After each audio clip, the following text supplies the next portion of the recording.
Let me now call my friend Olara Otunu from Uganda, from Lira, Acholiland, a great nationalist in Uganda, a brilliant politician, a brilliant scholar. Thank you. Omera Dr.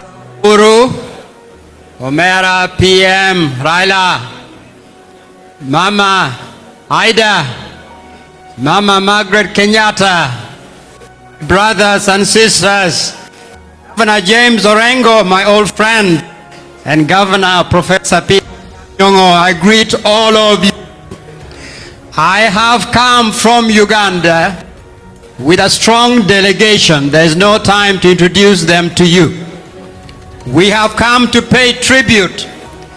We've come to pay tribute to Jaramogi Oginga Odinga, La Wilwen, Oluma. We have come to tribute to him with you.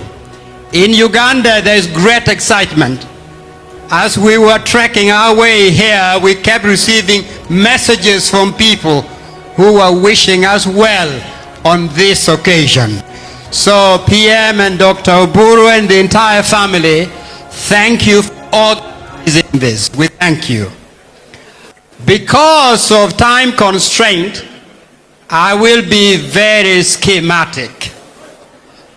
We grew up in the powerful shadow in East Africa of the figures that you saw in the photograph that Dr. Michael Chege just showed us. Bildad Kagea, Agwin Kodek, Acheng Oneko, Pio Gama Pinto, Paul Ngei. Later on we would add J.M. Kariuki, Taita Towet. We grew up in the powerful shadow of these nationalists. I, of course, didn't know Jaramogi then. I didn't know him in Kenya. But I was very fortunate I would get to know him in New York as his resident assistant. Jaramogi in the early 80s would travel to New York because he had an NGO registered with the United Nations, and also would come to New York to organize to travel to neighboring countries. And I was therefore his resident assistant in New York, and very fortunate to spend a long number of hours with him. I just want to say this. First, Jaramogi could have become a historic president of Kenya. He did not. But he became somebody more important, with an impact more durable, because he led by example, because he led and lived by his conviction. Jaramogi therefore left a powerful legacy for all of us. The second thing I want to say is that I was struck by the virtues, by the attributes that were so self-evident in Jaramogi. His faithfulness to the people, his courage, his sense of duty, his tenacity in the struggle, and very rare, his self-denial. Denying himself in order to serve the greater good of the community. Jaramogi was also, in spite of his suffering for many years, always committed to reconciliation. These are attributes which in my view were not accidental. The Luo elders have attributes which are expected of them, as Jodito Pacho, And these attributes of Jaramogi come straight from that tradition. May God bless him for all that. Thirdly, I was struck that Jaramogi, among the African leaders, was a deeply rooted leader. Rooted in his own culture, in his tradition, in the history of his people. That is what gave Jaramogi the confidence to be so open and so cosmopolitan and to accept other cultures and tradition and not be threatened by any of that. He made friends all over. You cannot be a great leader in Africa if you are floating in thin air. You have no roots. It's like Okot Bitek's song of Lawino.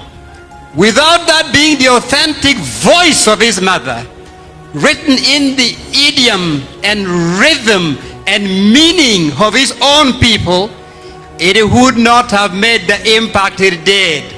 So in the political arena, Jaramogi was the equivalent. His rootedness made him a more authentic nationalist in Kenya. He made him a more powerful, convincing Pan-Africanist. How I wish that more of our leaders today would have those virtues. Then let me say this. Before Jaramogi, Bobby Marley said and sang, "We cannot sing the Lord's song in a strange land. We cannot sing the Lord's song in the land of not yet Uhuru." Jaramogi particularly provided this dirge, this soul searching, this credo cur, because of the wholesale plunder that some of our leaders are doing to our country. Not corruption. Corruption is a polite word. Wholesale plunder that is taking place. Jaramogi spoke of not yet Uhuru because he was opposed to some of the African leaders manipulating our ethnic diversity and richness to divide our people. Jaramogi never accepted this. Jaramogi said, not yet Uhuru, because he wanted power to be with our people, to elect those that should govern them, and not the string of rigged elections. And Jaramogi said, not yet Uhuru, because he believed in an egalitarian society, a society in which a child from the remotest village in Kenya can become Professor Nyang' Nyong'o. A child from the rural areas and the slum can tomorrow become Dr. Oburu. He believed with all his heart in that, in providing equality of opportunities. So, if we are today celebrating the life and contribution of Jaramogi, are we prepared to be worthy heirs of Jaramogi? Are we, especially address this to the leaders and the intelligentsia, Joma Wangu Yabe, are you prepared to be worthy heirs of Jaramogi's legacy? To fight the fight that he left midway. It is the unfinished business of not yet Uhuru. Are we prepared to accomplish that struggle? That is the meaning of today's gathering. And if we leave here determined to accomplish the unfinished business that Jaramogi started, then I'll say, what Lemogi, what Kikuch, Oterawa, Yue Kikuch, La Wirwuri, We Kikuch, La Wimon, Pien, Wabichobo wot mamegi, wabichobo lweny ma chao. So, Jaramogi, rest in peace. This mission will be accomplished. Rest in peace. Apoyo, erokamano. Haya. Next time you come, Olara, they will speak Acholi. Apoyo, erokamano. Asante. Thank you very